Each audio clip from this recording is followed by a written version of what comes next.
What's up mga kabiwang? Ngayong araw po, punta po kami tatay sa Inugbong kung saan paggamot po kami ng aking liig. Medyo lumalaki na po. Nawaingat po kami sa aming pagbiyahe.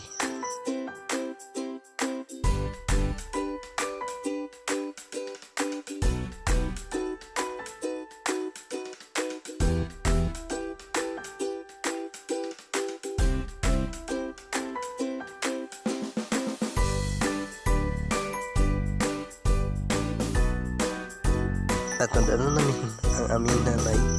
Hindi ko alam po ano sinasabi. Yung daldal, hindi ko naman naintindihan.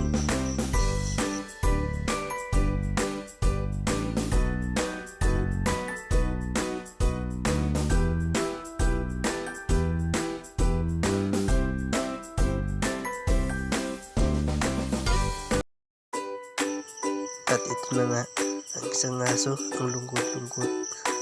Parang walang jowa.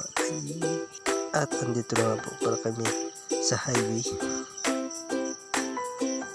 Tara, let's go.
Hanggang dito lang guys ang aking video. Paalam.